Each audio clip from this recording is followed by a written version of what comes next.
Bruce, as well as Tommy and the other Eric as well there. And I figure,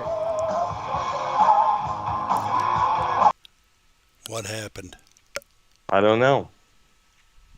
Somebody pressed the wrong button, I guess. All right. We got some rock news though, real quick. All right, there. Dr. Brown. Okay. Biggest news is I did send it to you. Did you get that, by the way? Let me check there. So many things have been blah blah blah. Let me get my phone here. The Rock and Roll Hall of Fame is yeah. Judas Priest, KK Downey will officially rejoin Judas Priest for this evening. It's going to be a melody of their well-known songs for this performance. Yep. But what's his name? Ian Hill, the bassist, said that this could potentially be a future reunion. You know what I'm saying? With KK Downey.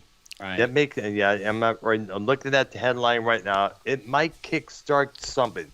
Usually, events like these usually kickstart reunions a lot of times there. You may remember back in around 2002, Rob Halford invited Ian Hill and KK to attend his parents' wedding anniversary, and that's when he started talking and hanging out again. And they also got together for a meeting at their old record label, Columbia Records, to talk about the Metalworks, not really Metalworks, but it was a box set that they were putting out. And they decided, hey, we should probably do a reunion tour. Because if we don't do it now. Right, it makes sense because not Richie Faulkner, the other guy that's replacing Glenn, basically. I mean, Richie really does. Yeah, Glenn.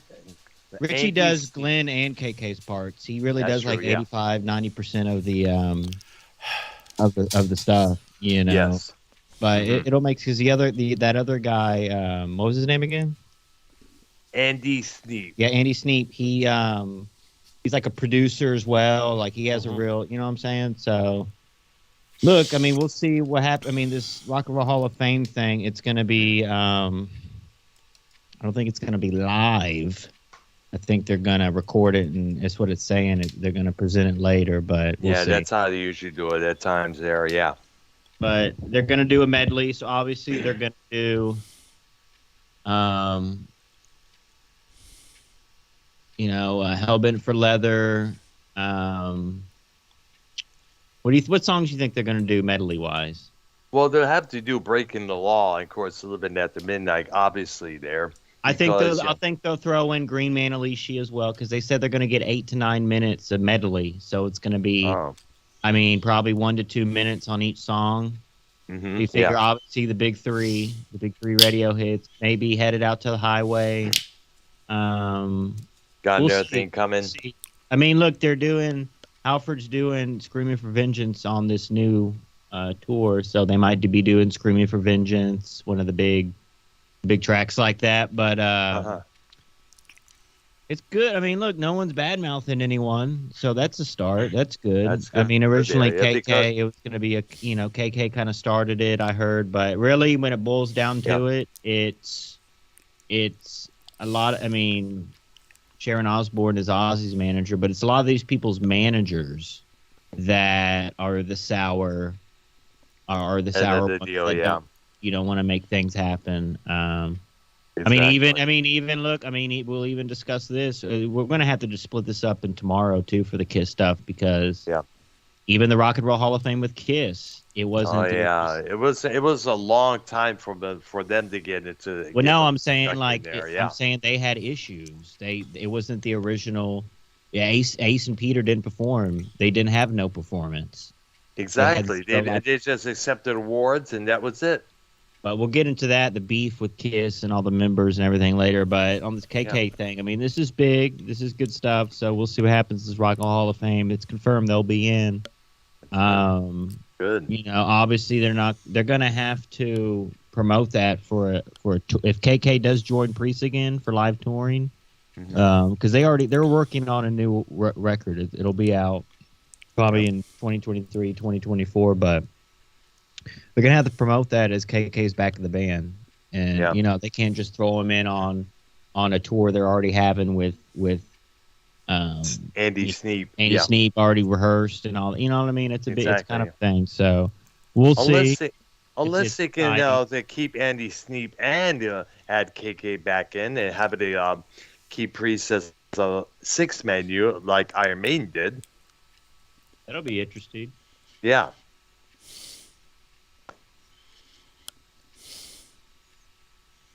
Because when Adrian Smith came back to Iron Maiden back in early 2000, they decided they didn't let go of Yannick Gears. They kept him in the group, so a lot more guitar parts were filled in. Thank goodness, there. So a lot of fill-ins on the guitar with three guitar players involved, and it might happen with Judas Priest as well. There, when you think about it, there. We'll see, but we have a lot. Did you were sending me? Was there any other news you wanted to get into? Not Right well. now. Let me see if I can find because there were a couple of things I did send you in the past here. Let's see. Here's a good one, real quick. Black Sabbath's Geezer Butler says that War Pig's lyrics still relevant. Says Putin should have another listen. So that's interesting. Oh yeah, that song became relevant again when Russia invaded Ukraine long while back there. And of course, it was relevant once again way before there when the mentioning of the first Gulf War got underway there. I mean, the world was handing on the balance of both two people, Saddam Hussein and George H.W. Bush. So the song "War Pigs" was definitely brought up the topic. Like here are these two guys and ready to inflict war upon everybody, and here we are, about to lose our lives and all that shit there. Be sent overseas, only come back in either body bag or with limbs missing, or with mental damage as well. Now, I also sent you this. You may remember the iconic Van Halen photo outside of a Mickey D's. Let me get that up there for you. This was taken back in 1978. Believe it or not, when he was on tour with Black Sabbath. It was an iconic photo of Eddie Van Halen and David Lee Roth standing underneath a McDonald's arches on a wintry day that had been installed in the place where the photo was taken. Now, fans have become familiar with Richard Upper's picture since it was shot during the two Van Halen members' promotional tour of 1978. Upper had been sent to join them on the limousine as they capitalized on interest in the band's debut album released that very year. At the opening of a brand new restaurant in the same location, Upper recalled the story, telling West News magazine, "We were driving from a radio station, KSHE, down Watson, and we saw the Mickey D sign, McDonald's. We were already hungry. They said, 'Let's go, guys.' So we did. We got our meals," he continued.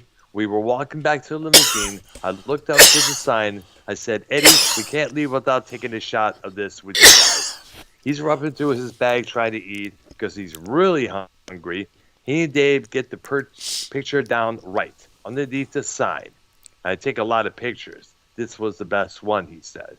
Now, the current owner of the Crestwood franchise, National Restaurant, number 71, confirmed it was the first McDonald's in St. Louis, Missouri, as possibly on Route 66 when it opened in August of 1958.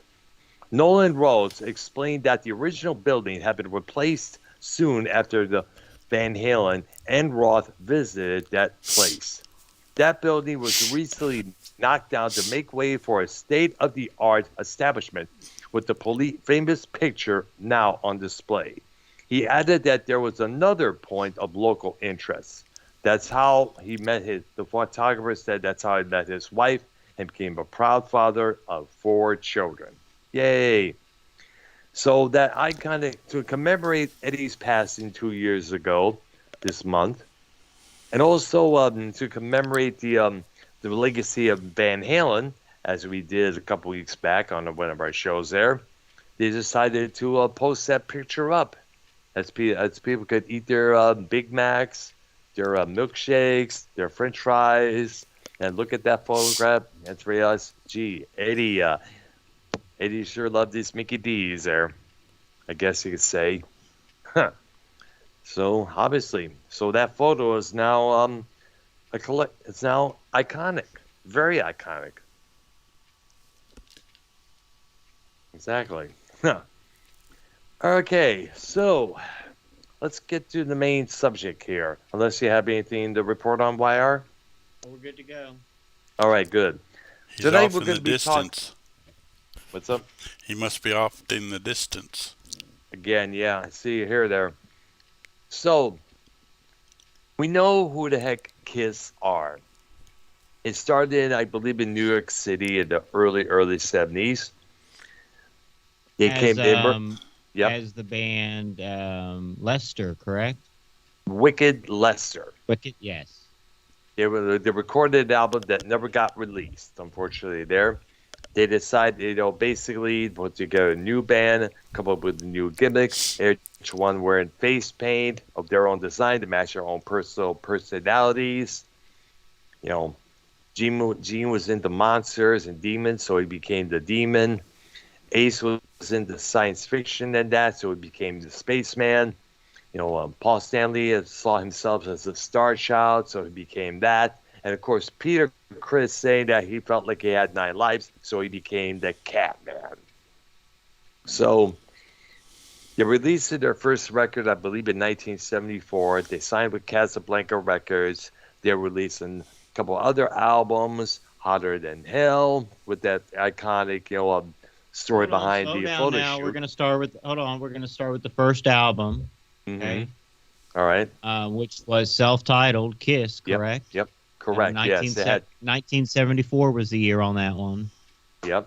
And let's see what songs are on that real quick. Well, we know Strutter is on that one. Deuce is on that one as well there. Yep. Oh, Nothing to Lose, Firehouse, Cold Gin, Let Me Know, Kissin' Time, Yep. Deuce, Love Theme from Kiss, 100,000 Years, Black Diamond. Oh, yeah. Wow. Absolutely. All on that first album. Right. Which they pretty much play all those songs on their sets. Yeah, absolutely, yeah. All the instruments. It's a pretty big look. They have a lot of look. So I started listening to Kiss when I was, let's see, maybe 7 or something. Yep. Now that CD I had was the Kiss Double Platinum. Yeah, it was a compilation. Which has pretty much all those songs on there. Yep. Look, I remember the TV advertisement. Their Liberal president Neil Bogart, introduced this album. Casablanca presents Kiss Double Platinum. And it was a platinum album cover there, and basically it wasn't really all platinum, but you get the idea there. It was a compilation, and it was a good marketing scheme there. So now the original Friends, it was Paul and Gene. Yes, right. They were out of New York. I believe all the guys were out of New York area, New York City area. Then what happened next, Brown? After so they met. Was Ace and Peter together? Was Ace and Peter friends first, and they met up with Gene and Paul? I think they put an ad out there, and I guess Ace and Peter answered them, and they decided did a little interview, a little session there, and I guess they got the gigs in the band there, And from what I understand, Kiss were not that professional musicians, whereas Steve Howe or Robert Fripp, they were just basically 3, 4, or 5 chords type of guys there. And that was almost about like it. AC/DC. Almost pretty like much, yes. It's simple to play. I mean, they were Gibson and Marshall guys. And also Pearl drums guys as well there. They used to advertise that. They used to advertise that on their album. Hello. What? Can you hear me? Hello. Yeah, I hear you. I'm trying to say mention this. Quick. Washburn, Ibanez, and I believe Silvertone. Of course, Yeah. it's Paul Stanley as well over the years. Yeah, Guitar. but that was later on. Yeah, later on, very important, but mostly Gibsons. Yeah. Really, that Iceman Ibanez he used a lot too. Yeah. That Iceman in different versions. You know, there's another one that's the broken glass one. It's like Yes, broken I've seen glass, that. Yeah. which is really cool. Yeah. Expensive as hell. Ark and hello. Yeah, Ark I'm here. and Dr. Brown, Dr. Yeah. Love. Yep. Are That's what- you a Paul? Are y'all a Paul or a Gene guy or an Ace guy or a Peter guy? Well, I'm pretty much all of them. Well, now if you had to pick one, and then it's a two-part question. If you had to pick one, and then the other question is vocally wise between which I mean, there's songs with all of them singing. Obviously, Peter, Chris, Beth, Hard Luck Woman, and then Ace with Shock Me. Yep. That most of the songs are sung by Paul Stanley and Gene Simmons. So the other part of the question is, do you prefer the Paul songs? Do you prefer the Gene song? That's hard to say because they're both on the equally good Gotta basis. pick one, Brown. If you have to pick one, I mean, look, I would it's have to hard for say me that Paul. It's hard for me. Like, I'll start. It's hard for me. It's between Gene and Ace for me. Probably Gene because that's the earliest record. I mean, look, it goes even back to when they had the demon character on WCW. I remember watching that, being a fan. Oh yeah. So that Gene character always stuck out to me through the years. But Ace, you know what I'm saying? The guitarist, everything, the spaceman always.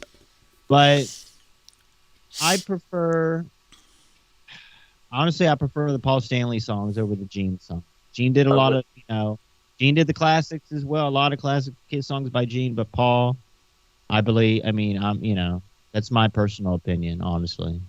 Yeah, I would have to say the same because Paul had sang and wrote some pretty damn good songs. I mean, the songs like "I Still Love You" from Creatures of the Night, the song "Creatures of the Night," just to add that as well. There, his vocals on "King of the Nighttime World," on all the other classics like "Flaming Youth," with "Firehouse," and you name it. There, because Paul is considered a very unique, outstanding vocalist. Or was, because of all the vocal issues he's been having for God knows how many years now. To the point where he had to use backing tracks to back him recently. up on. I mean, look, Yeah. I've seen him live 3 times. And Kisses, I don't know, were they like the first bands to do pyro and fire at live concerts back in the 70s? Like, were they the first to do I that? think, I'm not too sure, but maybe Priest in the 80s was doing it, but like, I know in the or Motley Crue. Yeah, I can't think of any other bands in the 70s. I mean, pyro maybe here and there, but maybe like I don't know, maybe like an Aerosmith, something like that. But other than that, I mean, it was pretty classic, bluesy, rock type stuff in the 70s. And when Kiss came out, I can only imagine. I mean, nowadays you have, Kiss inspired so many groups, Slipknot, other, maybe Insane Clown Posse to an extent. Firehouse, Sebastian Bach of Skid Row. I'm just talking like I'm just talking like bands that wore masks or did the paint thing, like they, obviously they inspired those, but you know what I'm saying. Yeah, a band called Crimson Glory, who used to wear these metallic like masks over their faces at times. Right.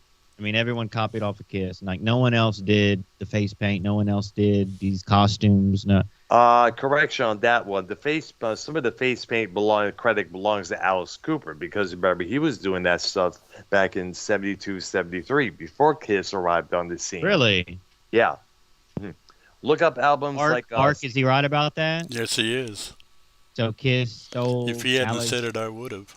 Makeup gimmick, basically. No, they didn't. They didn't really steal the gimmick, but in a lot of ways, when you steal someone's gimmick, that's when you're copying the exact same thing they're doing. Kiss kind of like I have borrowed an that idea. idea. Let's provide some structure here. Let's talk about 70s classic stuff, blah blah blah. And like the next episode, let's get into the 80s Kiss and like maybe like the business aspect and like all their stuff they have merch and stuff like that. But like on this one, let's focus on the early years. What really, I mean, do y'all know? So okay, that's a good start. Like they pretty much, I won't say stole their stuff from Alice Cooper, but they, there was something there. They created their own. But I really think there's something to that comment I made earlier about they did start with the pyro with the fire. Now, was Gene doing the blood spitting and then the fire breathing? Was he doing that? I'm not too sure. He was doing that. Yes, absolutely. He was. 80s, yes. Folks From out there, the what I 80s understand, Kiss, he was doing it all along. Well, the 80s Kiss, they didn't have the paint and all that. So, they removed the makeup to be a regular rock and heavy metal band. But some say the 80s Kiss songs are a little bit more. There's more substance. Structured, yeah. We'll get into that on the next episode. The 87 and everything. There's a lot. There's different members and all that stuff too. But what was the second album? The second album here is Hotter Than Hell. The third one was Dressed to Kill. And the one that came out. Moving too fast. Hold on. Yep. So. Yep. Looking through the songs. Okay, Hotter Than Hell. Got Parasite. Got to choose Parasite, Going Blind, Hotter Than Hell, Let Me Go Rock and Roll, All the Way. And the story behind the band, there was Watching You, Mainline, Coming Home, Strange Ways. Yeah. Art, you didn't answer real quick. What character do you prefer, and what vocal do you like, Gene or the Paul song? Character-wise, Gene Simmons. Vocal-wise, Paul Stanley.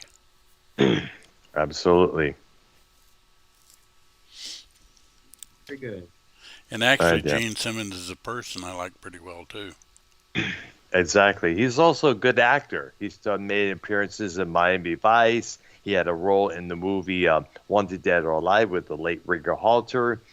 The Runaway with Tom Selleck.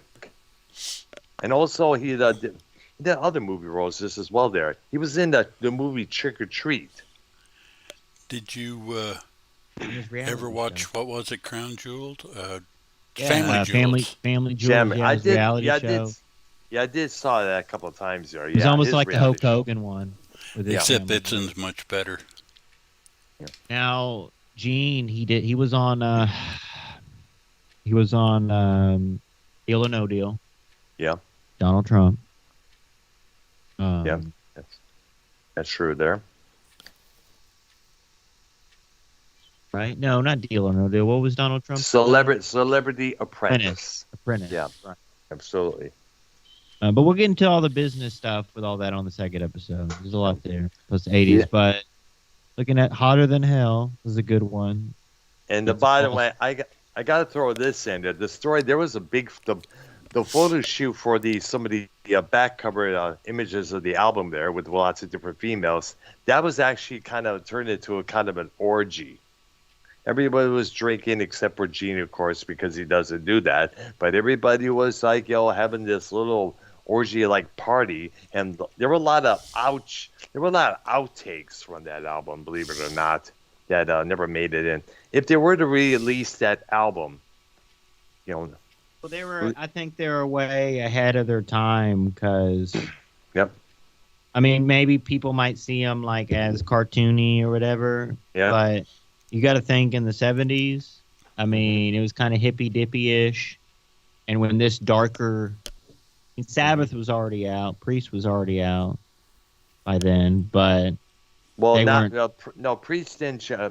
Priest came out in 1974, the same year Kiss did. That's what I'm saying. I'm saying just overall in the early 70s, 74, 75, 76, that the darkness, you know what I'm saying? Like, it wasn't really, I don't know, like, it was there, but it was, you know what I'm saying? Like, a lot of bands took that in the 80s. Your Motley Crue, others with the darkness aspect. Obviously, Alice Cooper with his on-stage stuff, blah, blah, blah. Kiss took some of that, or got inspired, whatever you want to call that, right? I mean, not to the extreme Alice Cooper was doing, but No, did Alice I don't Cooper believe do? I don't believe anybody from Kiss ever hung themselves on stage. Did Alice Well, Cooper? Did he spit fire too, or no? No, well, he didn't. No, Alice Cooper didn't. But he did other things. Like did sang songs about dead babies and loving the Right. dead. But I don't think Gene and Paul or anybody else in Kiss would even go that far.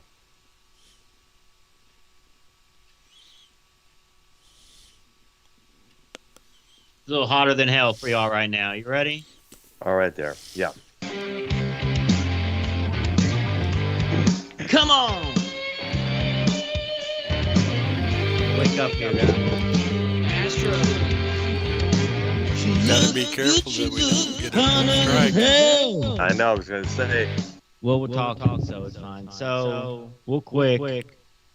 Brown, did you decide which character you like? Well, I always dug Gene's character because they had like a persona of a big monster, like a big, like a pro wrestler. When you think about it, there, I'm bad. Nobody fucks with me. I will lay you down in a heartbeat, whether you like it or not. Which kind of like gave Vince Russo the idea to come up with the Demon pro wrestler character when in WCW when he was running that company. That kind of flopped. Of course, He really didn't get over. not really that much there. I know they. I've recently heard, because Eric Bischoff, I still listen to Conan's podcast, Disco, but Eric Bischoff was on there. I believe it was him, and he was saying they paid Kiss because Kiss performed a live set there. He did. I remember watching it there. That's when the Demon came out, made his debut. I don't remember if that was with the original band. It was. It was because it was it was later 90s on that one. 1997. It's so later on after that when they parted ways with Ace and Peter once more, they got Tommy and Eric Singer in. And I also put some photos in the Skype chat of some of the outtakes of the Hotter Than Hell photo shoot for the back cover there. As you can see, it was one big-ass party, as I mentioned there. So let me, you want me to give you my Kiss concert experiences or save that for the next episode? You could probably do one tonight there and then do the other one on the next episode, which would be tomorrow. Did you ever see Kiss, Dr. Earl? No, I never did. I wanted to see Kiss back in '84 when the Animalize album came out, but unfortunately I wasn't able to. But my next door neighbor went and saw them and at the Cobo Arena, and he said most of the stage took up almost half of the arena floor. That's what I understand there. That's how lavishly big, monstrous, and stylish made the bands at that time were. I've actually seen them once myself. When was it? It was on their tour last, that was supposed to end all, but then they had another tour later. But they toured with Ted Nugent. I forgot to mention, I did want to see them when their last tour with the makeup on, the Creatures of the Night tour with Vinnie Vincent. Plasmatics with Wendy Williams was the opening act for that tour there. But, Ma said, you're not going to see Wendy Williams or you're not going to see Kiss. Because some of the antics Wendy Williams was doing at that time was way outrageous. Mm-hmm. Well, let me give you the best story. It's not the first time I saw him. It was the second time, or the third time. But it was with the newer formed Kiss. Yeah. But I ended up basically front row. There was people. There was Nice. there was people in front, but like one row. Like one set of people in front, basically. GA. GA. Waited all day for that one. Got there at, obviously noon or 1. My face was painted up. Nice. And it was. Remember seeing that? Yeah. I don't remember. Or I did that a couple times, Dr. Brown. I did that a couple times, but painted up as Peter Criss. That's the easiest one to do. It's the Peter Criss face paint. I believe a Drowning Pool was opening. There was a couple other artists. It was kind of like a 4 or 5 other artist thing. Then, waited, hung out, blah, blah, and inched my way up front finally before they started. This is when the iPhone 3 was out. So I don't know why I didn't take any video. I don't even think iPhone had video at the time. I think it was only cameras, pictures. Got a couple of those actually. Y'all seen them. I'm sending in the chat real quick here. But yeah, I got a pic from Paul Stanley. I don't have it anymore, but I got one. This is an actual picture I took. Best view of the house. I did, I lit a J. You know what I'm saying? Nice. And,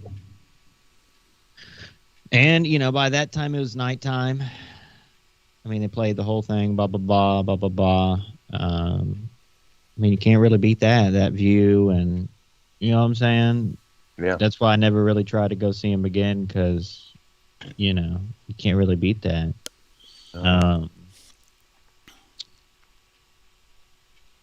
I can't go detail to detail like I remember it from yesterday, but, it was obviously a milestone in my life, and you know what I mean? Yeah. Seeing that, but very memorable. That was 1 out of 3 times. I'll tell about the other times later, but let's dive into the third album. Okay. Dressed to Kill, correct? Yep, that is. Yes, That's all one on of the my favorites. Real quick, Brown. One of my favorite albums, because when you listen, I don't know, sometimes when you go to concerts, you might rediscover a song you forgot about. This was the case with the song Rock Bottom. I saw that tribute show. They did that song, and amongst others, that I was like, oh, yeah, that's a fucking good song. Bro, there's like the first album that you said, Ark, that's a set right there. They can just do a concert with that set, but there's others, like on this one and the last album, that are, it's much like Priest, AC/DC, Sabbath, and Iron Maiden. They have, Kiss has a huge song catalog, basically. Yep. Okay, this album has Room Service, 2. Yeah, what the heck happened to my eyes? I can't tell what that says.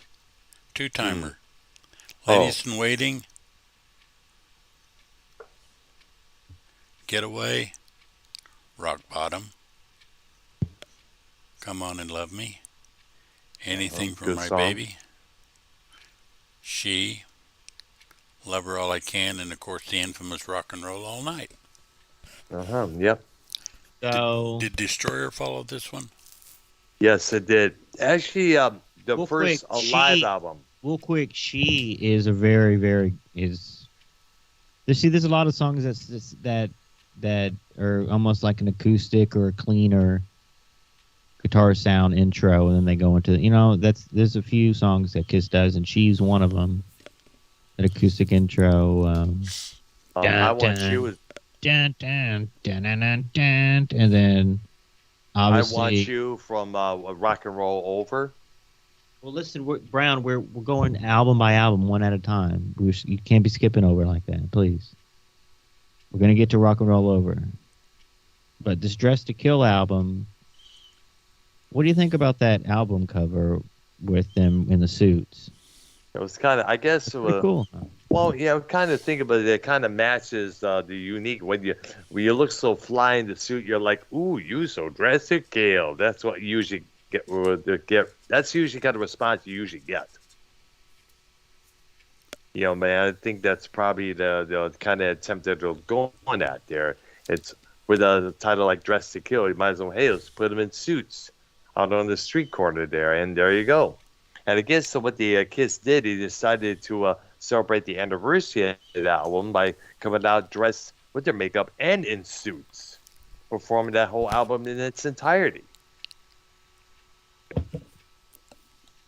Parasite. Mm-hmm. Oh no, we already did. All right, hold on. So the fourth album, Brown, which is that one today? Well, let me put a little something here. Yeah.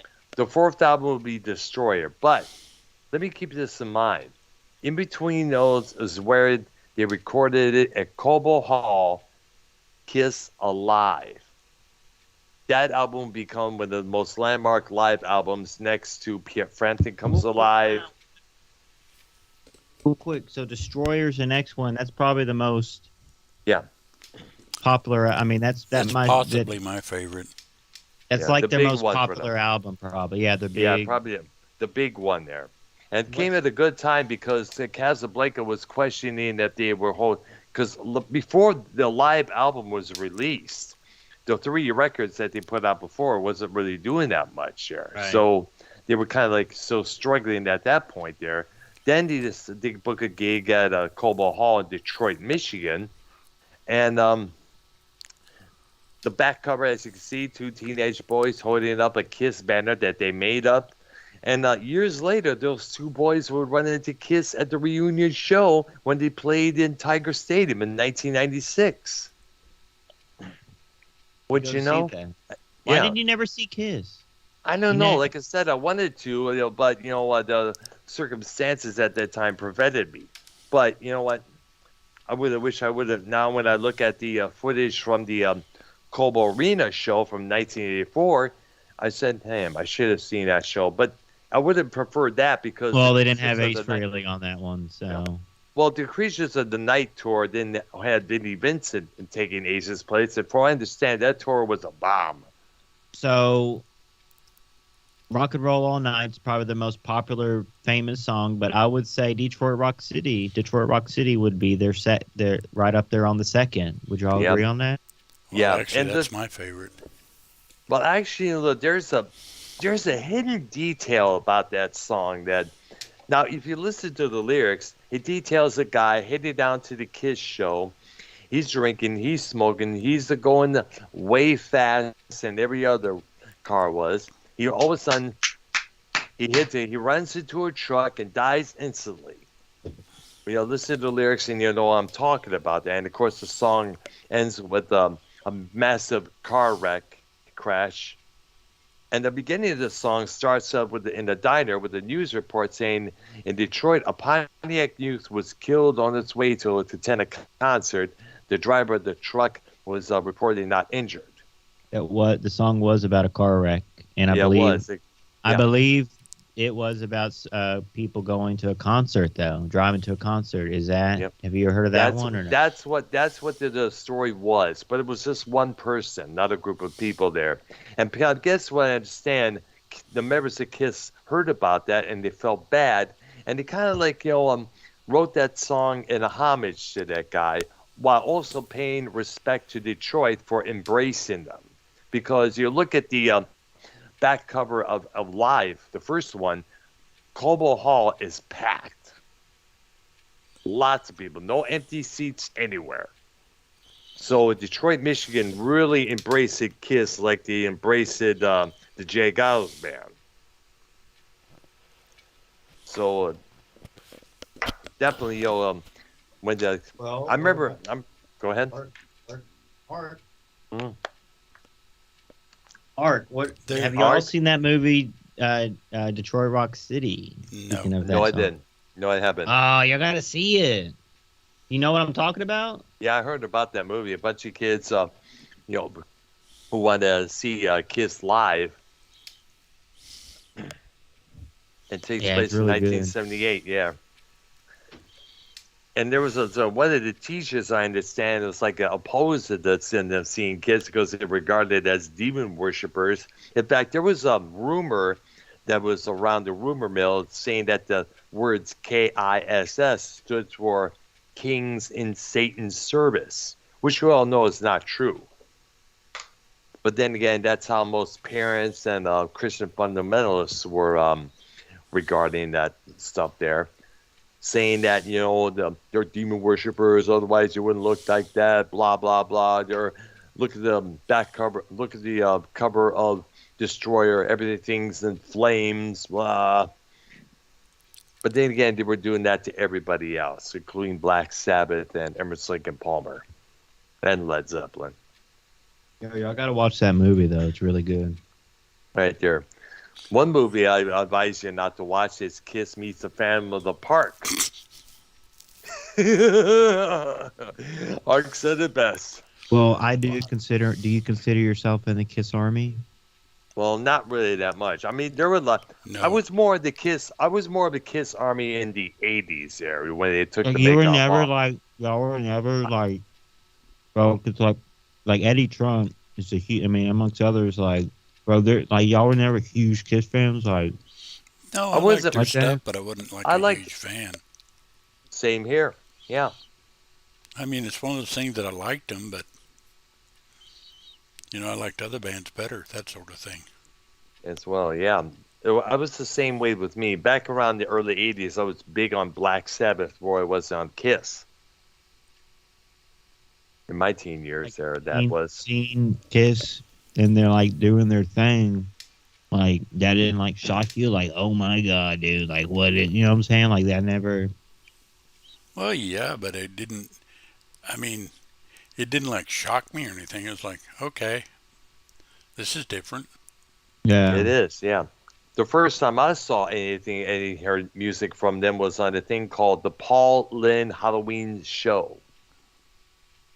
And remember Paul Lynde from the Hollywood Squares, the voice of the Hood? Yep. He was a regular on that program for decades until his death.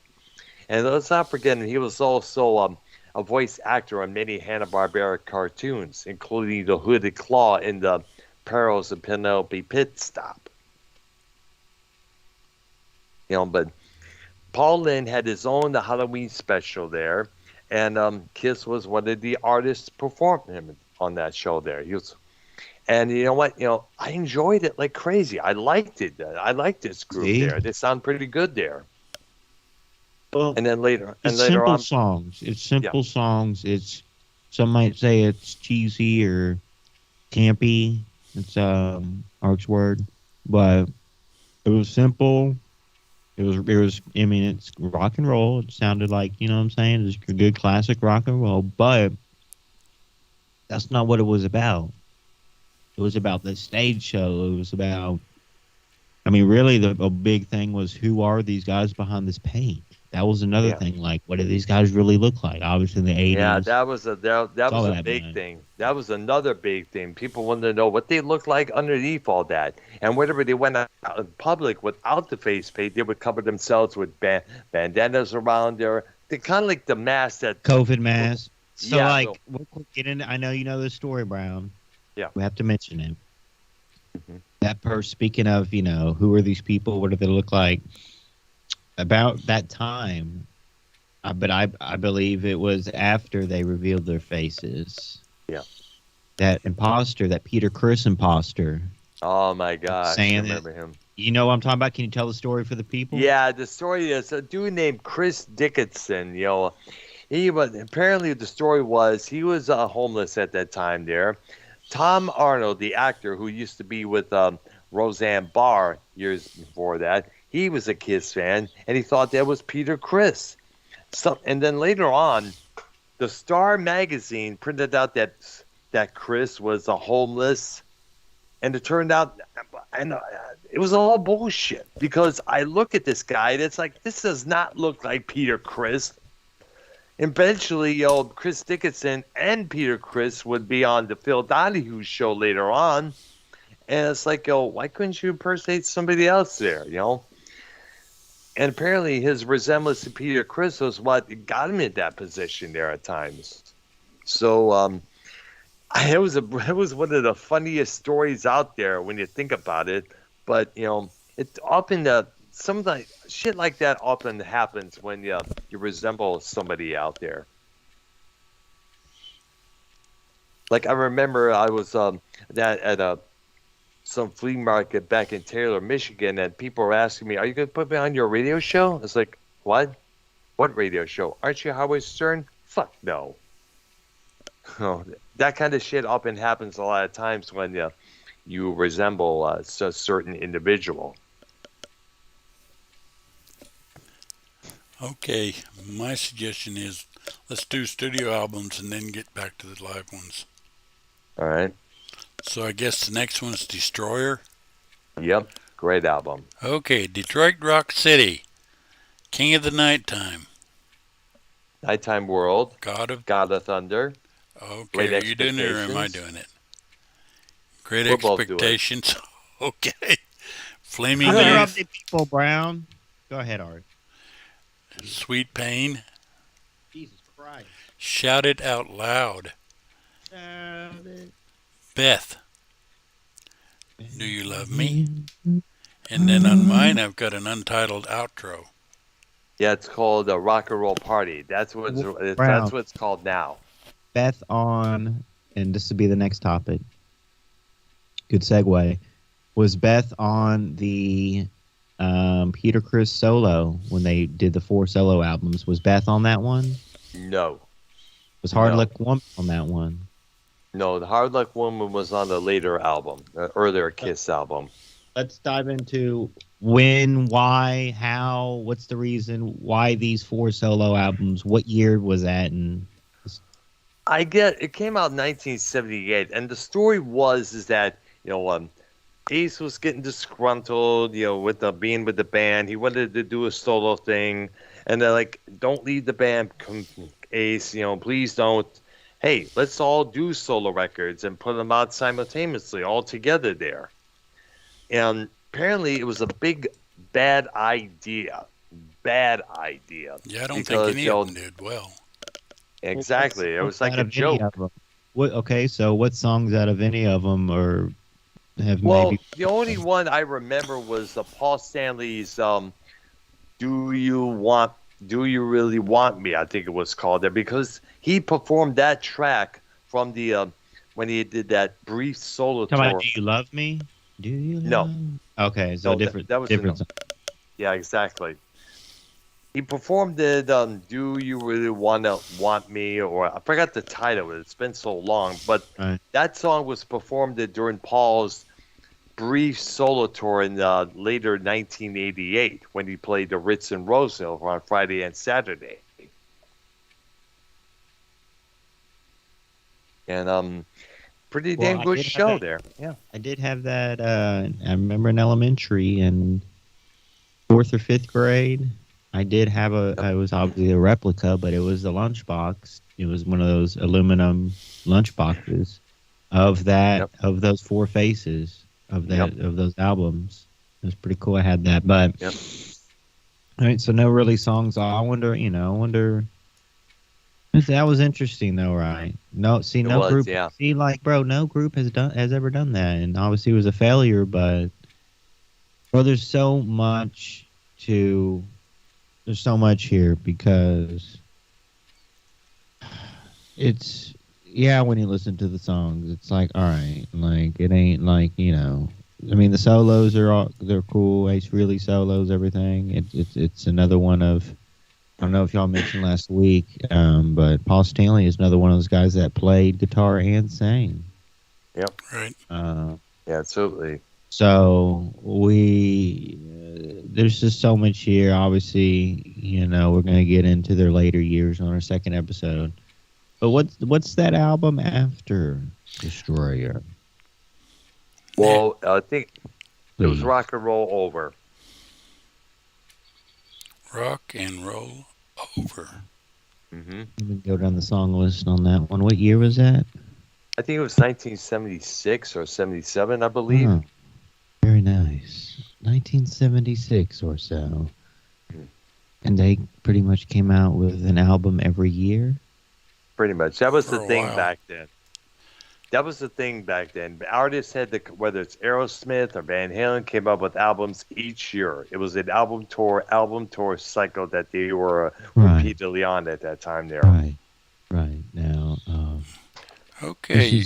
This is Gene Simmons from Kiss, and I just wanted to give y'all smack on the ass, ladies. And, I do have a tongue that was grafted from a cow. It's a cow tongue that was sewn onto my original tongue. Now, did you ever hear about that rumors?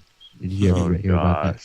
You ever heard about that rumor? I didn't hear about it until now. Never. Now look at it. Did either one of you guys ever been around cows? They do have long ass tongues. I heard about them. Yes. People were saying like it was a graft, like a skin graft tongue from a cow. Well, that's really his little tongue. I worked on a farm with cows, and there were times that we would get things like apples to feed them, and you'd hold the apple up, and the cow just take that tongue out, surround the apple, and pull it in. It's like, oh my gosh. Yeah.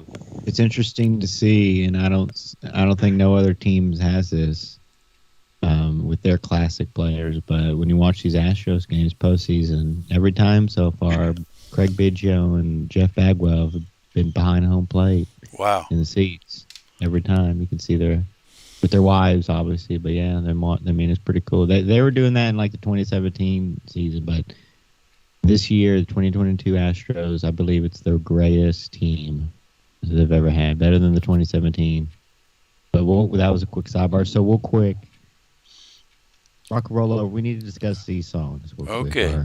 I Want You, Take Me, Calling Dr. Love, Ladies' Room, Baby Driver, Love 'Em and Leave 'Em, Mr. Speed, See You in Your Dreams, Hard Luck Woman, Making Love. Do y'all prefer Peter Criss, Hard Luck Woman, or Beth? I prefer Hard Luck Woman myself. Song's great. I prefer Beth because the story behind it is kind of heart-wrenching. That's just classic. See, like that tribute band, they did both. They did Hard Luck Woman and Beth, which is very special. I combined that video. Mm-hmm. Of all people, Garth Brooks did a good cover of Hard Luck Woman. Yeah, I was going to say as well, there was a compilation called Kiss My Ass, and Garth Brooks contributed his version. In fact, I'd mention this. Garth Brooks Med Pump. Brown. What? You want to hit it with me? I'm gonna be a hard luck woman, baby, till you find. Can you sing with me? I cannot sing with this shit, dude. Don't try to sing. Just talk sing like I am. You know what I'm saying? Like, you know the lyrics, man. Not that much. Don't leave down of the water. Bound to be the queen. You don't know that one? That's a lyric. I've heard it. Yes, I have heard that many times before. But like I said, I'm not a singer. So I can find it. What was the next studio album? Love Gun. Oh, bro. See, there's songs that it's endless on all their albums that are great. Maybe not the whole album, but like there's at least a couple that are like, damn. You know what I'm saying? Endless. Seeing the song list and hearing, there's no album there that is absolute perfection, where every single song is a don't skip it. So far, I haven't seen an album that is that way yet. What album did Shock Me come out on? I think it may have came out on. We'll find it. We'll find it pretty soon out there. So I think it may be on Love Gun there.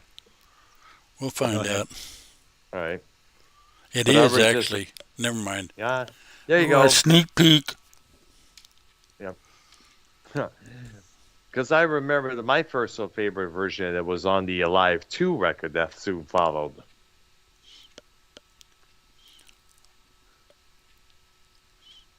Okay. Are we moving to Love Gun? Yes, we are. Okay. The song list is I Stole Your... I thought that said liver. Love. That's a good song. I stole your love, stole your love. Cheating 16. Christine 16. I know. Yeah. I'm having fun. Excuse me. All right. Got love for you. Sail. Mhm. Shock me. Tomorrow and tonight. Well, they don't come in that order. Whoever wrote this. Love gun. Hooligan. Almost human. No heaven. Um, Did y'all ever own any Kiss Plaster records? caster. And That's then okay. she kissed me, which is actually a cover. mm-hmm. Did y'all ever own any Kiss records? Oh, I did. I did. Yeah, I did as well there. I pretty much had the catalog. You Don't still have any have of them? it. No, I don't have any records. Brown, what about you? You don't have any? I mean, I don't have any right now, other than the Destroyer Resurrected vinyl that I got recently. I did a vlog on, and what it was is that it's the remix version of Destroyer, Mm. and with the original and the cover is what it was originally meant to be. A little booklet inside, detailing all the remix, the story about the album, and all that stuff there. Sounds like and it's on orange vinyl, by the way. There,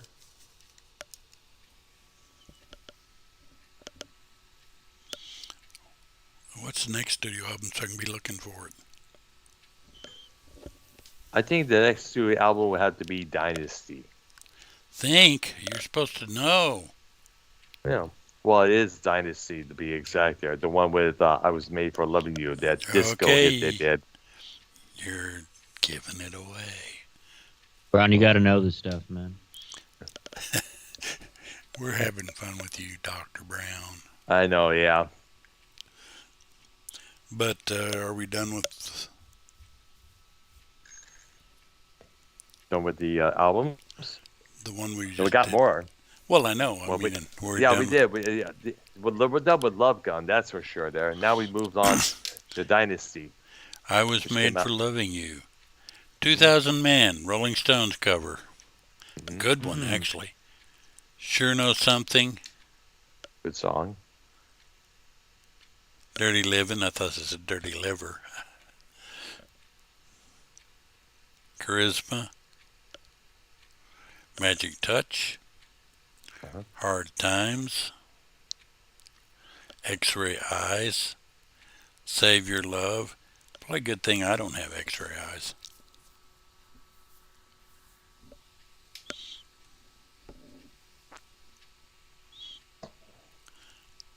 Okay, All right. that I kind of like I Was Made for Loving You. I know it's their, Only disco song there. yeah, But but I like 2000 Man a lot. Mm. I thought it's a great cover. Yeah.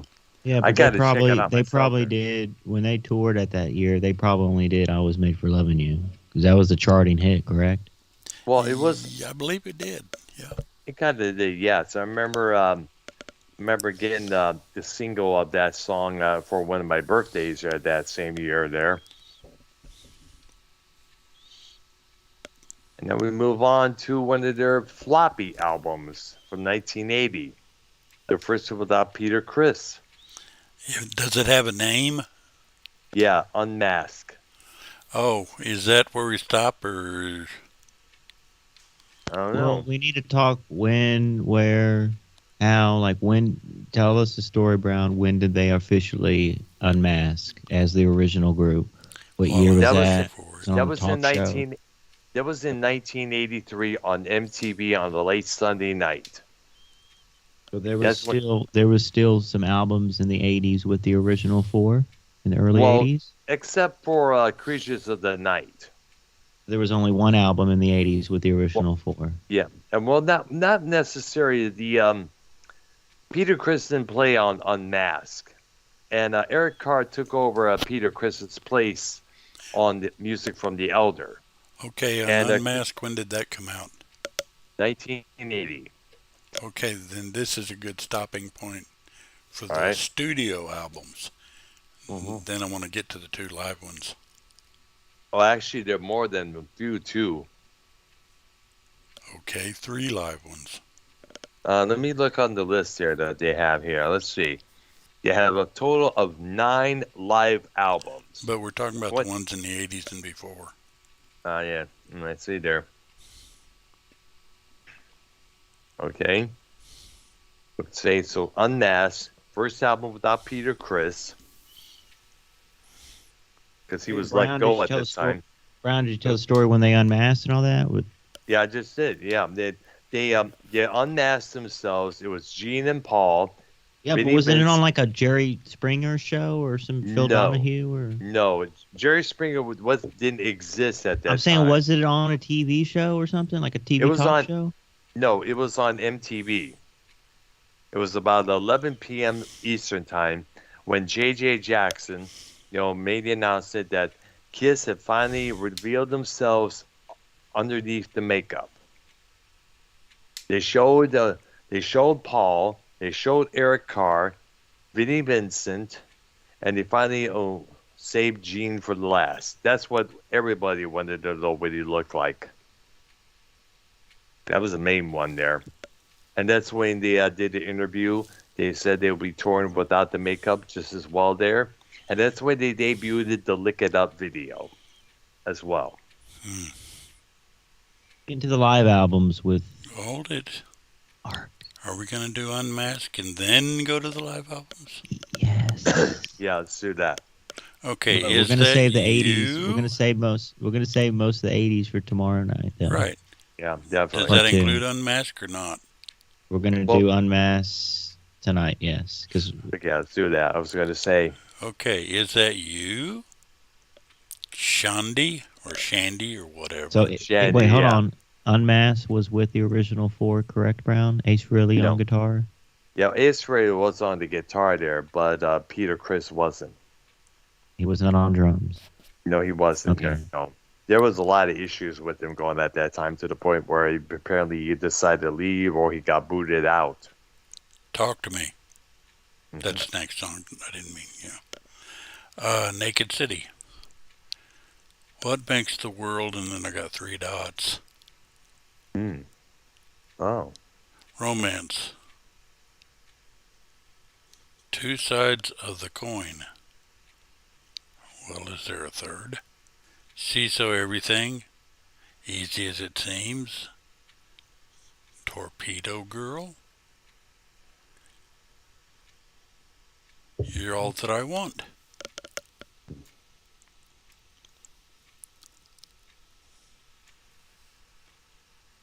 Okay. Okay, there. Mm-hmm.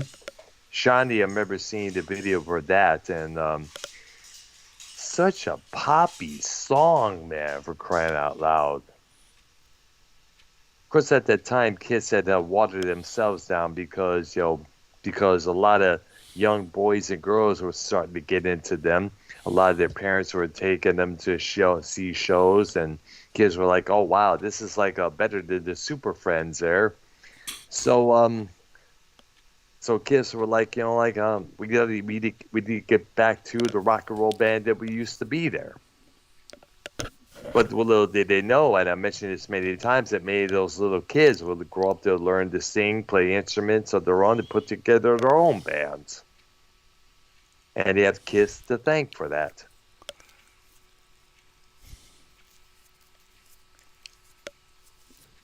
Mm-hmm. There we go. Arknolia. Well, when Kiss came out, I was already a young man. I wasn't in my teens. Oh man, I know.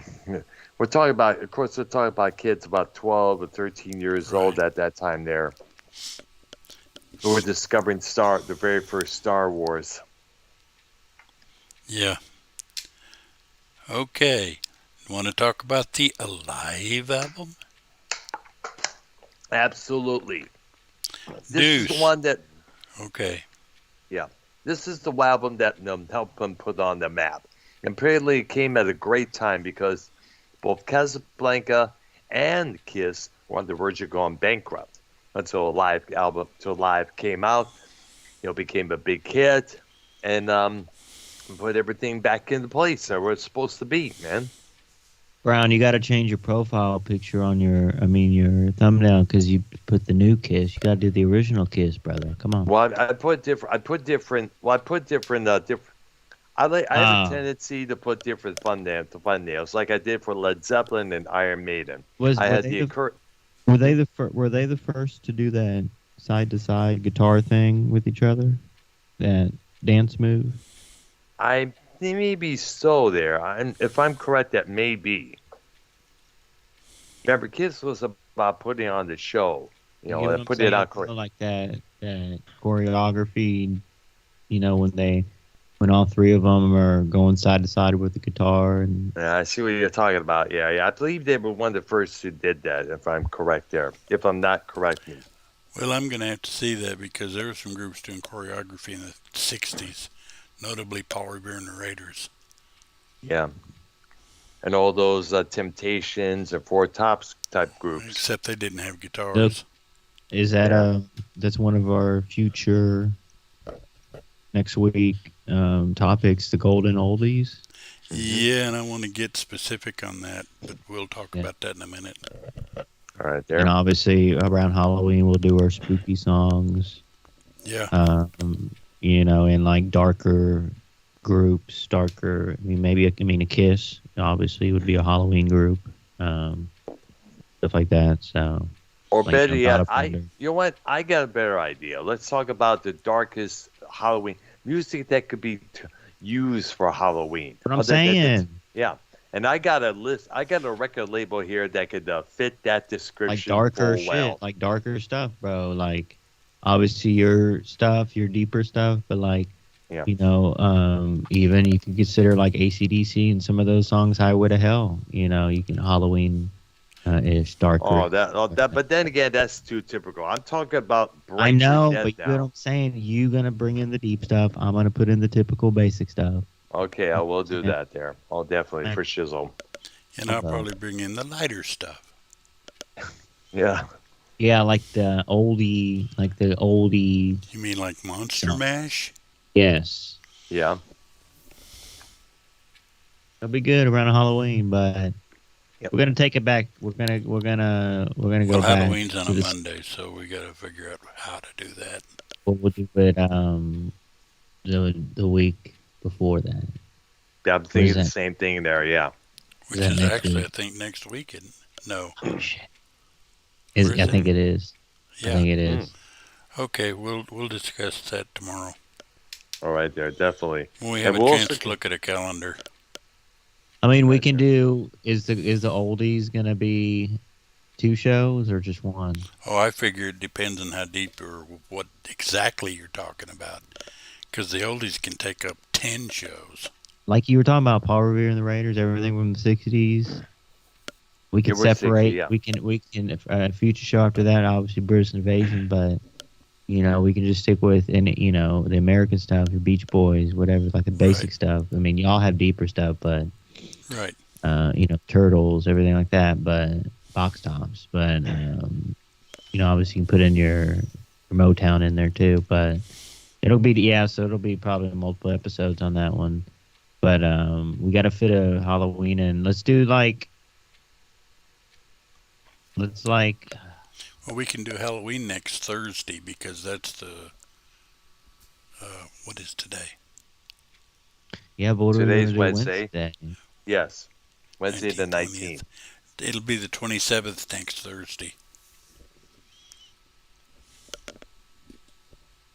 Well, what are we going to do that Wednesday to break into the... Let's do something that won't take up a lot and won't break into 2 episodes. What are we going to do, Brown, on that one? We got a lot to do there. No, let's pick a thing right now. Right there. Like, what are we gonna do? And let's see. Tomorrow we're gonna do later Kiss. Tomorrow Kiss. Yeah. But Kiss, next Wednesday. Kiss Part 2. All right. Next Thursday, Halloween. Next Wednesday, what are we gonna do? Did you want to do? You want to do like groups of 2, or is it 2? I think you mentioned, give an idea about Hmm. I know you did the Halloween suggestion, and let me look on the That's gonna be chat Thursday, there. but Wednesday. I know, yeah. Do Hmm. let's do just a regular. Um, mm, I mentioned this a couple of times. We're taking a look at all the record labels out there, past, present, and future. Whether it's Capitol, EMI, A&M, Island. all right, we'll do that, and then Ark would come. You can come up with a list of groups that those labels have signed. Yep. And there's a lot of record labels out there. But Believe me. just do a compact version. Just do like Capitol Records, maybe a couple independents. We don't have to. Let's do that for next Wednesday's episode. All right, there. And then Thursday is Halloween, and then the week after that, which is November, we'll dive into. Oldies. We'll dive into 60s. Going into the 60s. All right, so the live albums. Go ahead. Oh, sorry. Deuce, Strutter, Got to Choose, Hotter Than Hell, Firehouse, Nothing to Lose, Come On and Love Me, Parasite, Paradise. You said Firehouse is on there? Yeah. Yep. She. Okay, that's the first record. Second record, Watching You, 100,000 Years, Black Diamond, Rock Bottom, Cold Gin, Oh, Gin. Rock and Roll All Night, Let Me Go Rock and Roll. Mm-hmm. That's my favorite. That's my number one favorite Kiss song is 100,000 Years. Yeah, good song there. And good drum solo, by the way, from Peter. That's where Paul Stanley tells the crowd, if you stand where you believe in, then stand up. And you actually hear the crowd shouting. He said, yeah. I think I actually hear the crowd actually standing up for that there. When Real quick, did they, noise. So they did the reunion in the 90s, like Psycho Circus album, and then did they have another one in 99 or 2000 or something like that? Not that I know of, no. Well, we can research that before tomorrow. Yeah, absolutely there.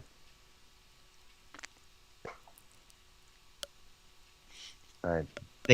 When did they end their quote unquote reunion thing in mid 90s? Did it extend to like, when did basically the original band break up again?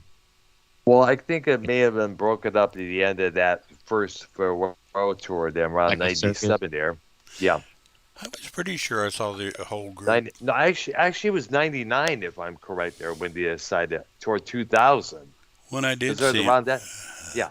When I did see him, I'm pretty sure it was the entire original group. Mm-hmm. Wasn't it? Maybe so. I know Peter Criss had left again over a contract and payment issues. So they got. What year did you see him, Mark? I'm not real sure. I saw him during that first farewell tour. They toured with Ted Nugent, and to be honest, Ted Nugent was the reason I went. Well, yeah, the first. So was it in the 90s or 2000s? I'm pretty sure it was in the 90s. All right, so that was the original group. Okay. Because now they're doing their. Well, I do remember they're into the road tour that they did Beth, and they only did that with Peter Criss. Well, Paul and Gene kind of, it's their farewell to like the original band, but in the back of their minds, they were like, no, it's not the farewell to like us type thing as a band, like right. The original, yes, because they kept going and their excuses. Yeah, that's what exactly. Their excuses for we'll dive into the next episode. Yeah, we got definitely drama. Save it for. Yeah, absolutely. Yeah. We got a lot about that there. No drama about the community, drama about Kiss. Yep. Because the Kiss drama is 20 times more better at this point now. What was the big difference? And a lot of people say that Kiss Alive 2 was better than Kiss Alive 1, but They were both good. What was the difference between them? The set list? Okay, here it is. Detroit Rock City. Opening song. King of the Nighttime. Ladies' Room. Here was between the two albums. Make love. Making love. Well, Live 2 came out in '78. Love Gun. Calling Dr. Love. Christine 16. Shock Me. Hard Look Woman. Tomorrow and Tonight. Record 2. I Stole Your Love. Beth. God of Thunder. I Want You. Shout It Out Loud. All American Man. Rockin' in the USA. Larger Than Life. Rocket Ride. Hmm? Any Way You Want It. Yeah. By the way, those last 5 were studio tracks that were added on side 4. Including Rocket in the USA, which I assume is different from the John Mellencamp. I didn't know that was Rock in the USA. Yeah, I figured it was different. It was ROCK in USA. Right. That's what it was. All right, there. So there we go. So I guess this concludes our part 1 of our KISS discussion today, I believe. There. Ladies and gentlemen on the call, Foulmouth Ken. How you doing, Ken, brother? And then tomorrow night we'll go into part 2. Hey, all right. A lot of stuff. I got a lot more to go into that one there. That's for sure. There on this particular episode coming up. All right, there. So thank you to YR and Arknolia. And definitely go check out Ark's Patreon, which is patreon.com/Arknolia. We We did just did a- Superman Batman show. We're gonna do the Superman show next. Yeah. Next to the next Wednesday there. It'll take me a couple of days to get it up, but you can join in the meantime. Absolutely, because Ark has a lot of interesting content on his Patreon there. Worth checking out and listening to there. And All right, we there. don't. And listen, and we're no one's asking, but Ark, all the money goes and stays with Ark.